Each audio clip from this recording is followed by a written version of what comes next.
ओम शांति। परमात्मा ने हमें एक बहुत बड़ा लक्ष्य दिया है। इस सतयुग की स्थापना में हमें अपनी स्थिति को बहुत ऊपर उठाना होगा।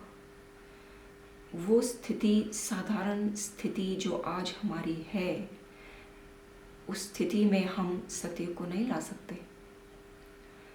सतयुग को लाने के लिए तो एक रस स्थिति हो, वही ला सकती है। लेकिन हमारी स्थिति कैसी है? हमारी स्थिति मोह की स्थिति है, दुख की स्थिति है। हम दुख में, हमारी स्थिति बहुत नीचे है और दुख का कारण मोह है। इसीलिए परमात्मा ने कहा कि तुम नष्ट मोहा बनो, मोह को नष्ट कर दो। तुम किसी भी चीज़ को मेरा मत कहो, क्योंकि मोह का मतलब होता है कि तुम जो ये कहते हो कि मेरा मेरा मेरा, यही मोह है। तुम तो एक रस बनो।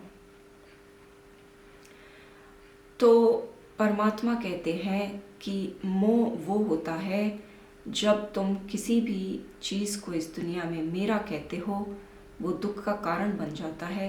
क्योंकि जब जिस भी चीज़ को मेरा कहा, इसका मतलब वो बेहतर होनी चाहिए। मैंने कहा मेरा ये विचार है, मेरी ये मत है। जैसे ही मैंने कहा मेरी मत है, तो वो बेहतर होनी चाहिए। और अगर मेरी मत बेहतर है तो दूसरे की मत स्वाभाविक बेहतर सही नहीं है। तो वो विभाजन करता है, वो प्रेम की भाषा नहीं है, वो उसमें मिलावट है, उसमें पवित्रता नहीं है। मैं जिस चीज़ को मैं कहती हूँ मेरे ये बच्चे हैं, तो मेरे बच्चे बेहतर हैं दूसरों से, उनमें कुछ विशेषताएं हैं जो दूसरों में नहीं है। मैं ये कहती हूँ क्योंकि वो मेरे से मेरा कहा, इसलिए उनमें विशेषताएं दिखती हैं।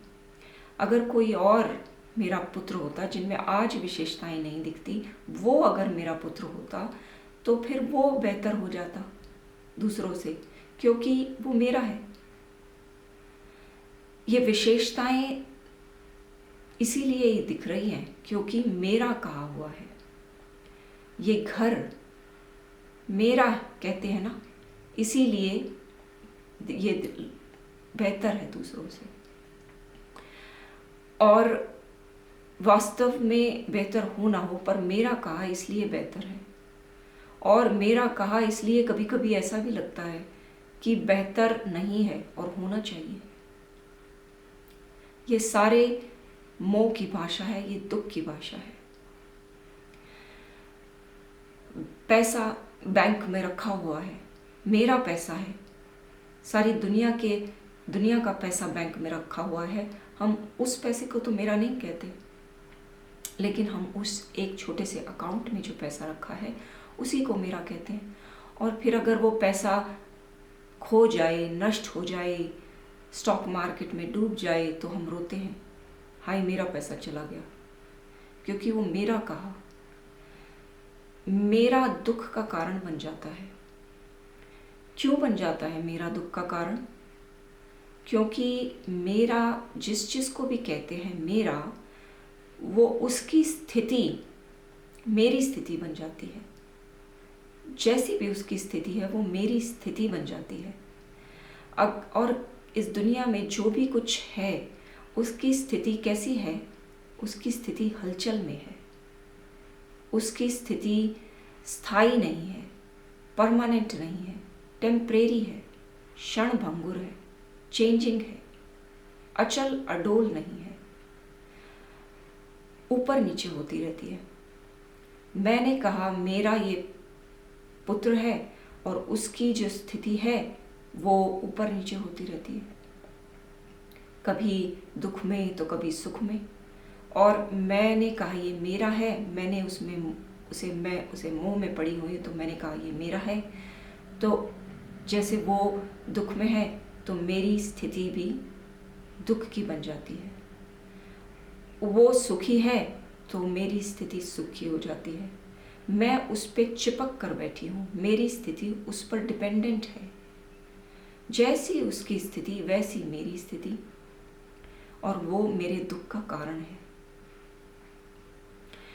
हर चीज़ इस दुनिया में स्थायी नहीं है, अस्थायी है, चेंजिंग है,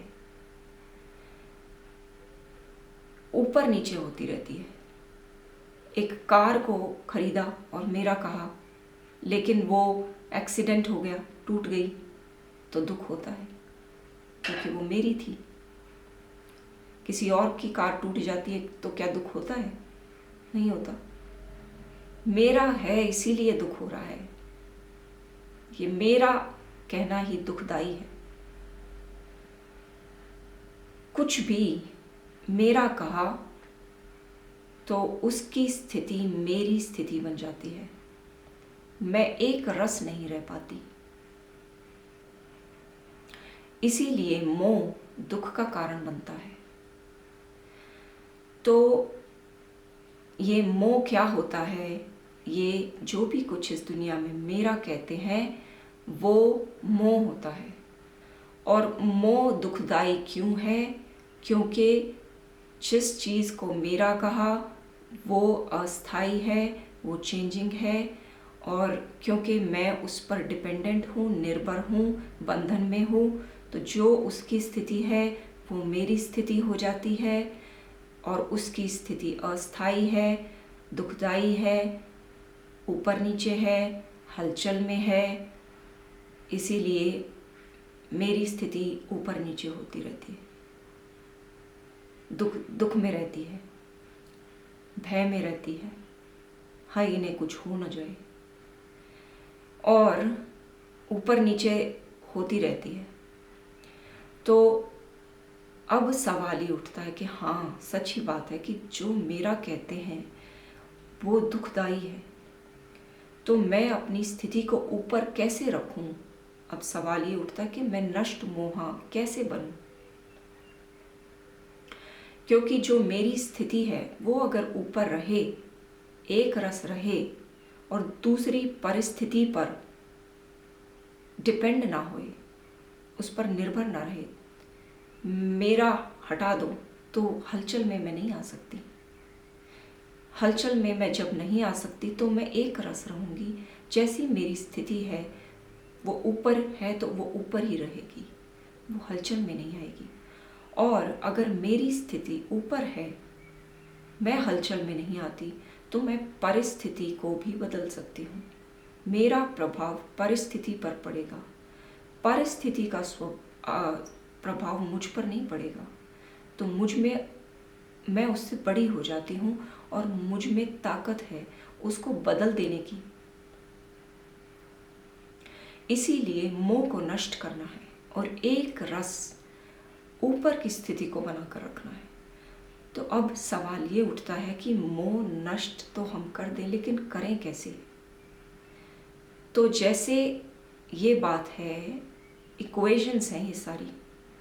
इक्वेशन क्या थी अभी तक? कि मेरा कहा उस चीज़ को जिसकी स्थिति ऊपर नीचे हो रही है, तो मेरी स्थिति ऊपर नीचे हो रही है, तो उस चीज़ को मत कहो मेरा। जिसकी स्थिति ऊपर नीचे हो रही है उस चीज़ को मेरा मत कहो। तो फिर ये स्वाभाविक है कि किसी को तो मेरा कहें जिसकी स्थिति ऊपर है, सदा ऊपर रहती है। जिसकी स्थिति को मेरा कहा जाए, उस स्थिति को मेरा कहा जाए जिसकी स्थिति हमेशा परमानेंट है, ऊपर नीचे नहीं होती, सदा परम शांति में रहती है, जिस पर निर्भर किया जा सकता है, जिस पर डिपेंड हुआ जा सकता है, जिसको कहते हैं हाँ ये निर्भर होने लायक है, निर्भर होने योग्य है। उसकी स्थिति पर अगर निर्भर हुआ जाए तो हमारी स्थिति भी एक रस रह सकती है, परमानेंट, सुखदाई, परम स्थिति में हम रह सकते हैं। तो वो किसकी स्थिति ऐसी है? वो है परम ज्योति की, वो सत्ता, वो शक्ति, वो परम शक्ति कौन है? वो ज्योति स्वरूप प्रकाश परमात्मा ही है। वो जिसे वास्तव में मेरा कहा जा सकता है, मेरा तो एक दूसरा ना कोई, ये महावाक्य सदा स्मृति में रहे, याद रहे, तो उस पर हम निर्भर करेंगे जो निर्भर होने योग्य है। और क्योंकि हम उस परम ज्योति, परम शांति पर निर्भर करते रहेंगे, उसको ही मेरा कहेंगे, तो हम उसकी स्थिति पर निर्भर होकर उसकी स्थिति जैसे रहेंगे, सदा आनंदित, सदा शांति में। कुछ दुनिया की परिस्थिति हमें प्रभावित नहीं कर सकती फिर। और हम ऐसी ऊंची स्थिति में अगर रहेंगे तो हम दूसरों से प्रभावित होने की बजाय उन्हें प्रभावित कर सकते हैं, उन्हें भी अपनी स्थिति में ला सकते हैं, शांति में ला सकते हैं। इसीलिए मोह को नष्ट करना है, इस दुनिया से हटाना है और उसको मेरा कहना है, जो मेरा होने लायक है और जो वास्तव में मेरा है। मेरा तो एक दूसरा ना कोई, यही मोह को नष्ट करने का एक महामंत्र है, नष्ट मोहा बनने का महामंत्र है। मेरा तो एक दूसरा ना कोई, मेरा परम पिता परमात्मा ही एक मेरा है, उसी को याद रखना है। और हम ये सारी जो वीडियोस बना रहे हैं, जो ब्रह्म कुमारी संस्था सिखाती है, वो यही सिखाती है कि परमात्मा पर निर्भर कैसे करें, उसे याद कैसे करें, और ज्ञान की तरह तरह की बातें, उसमें निश्चय होना आवश्यक है अपनी स्थिति को ऊपर उठाने के लिए। तो अब हम अगली वीडियोस में मिलेंगे तो यही डिस्कस करेंगे कि परमात्मा पर कैसे निश्चय और बढ़ाया जाए, उस पर आँख कैसे रखी जाए सदा, और अपनी स्थिति को ऊपर कैसे रखा जाए। तो फिर मिलेंगे। ओम शांति।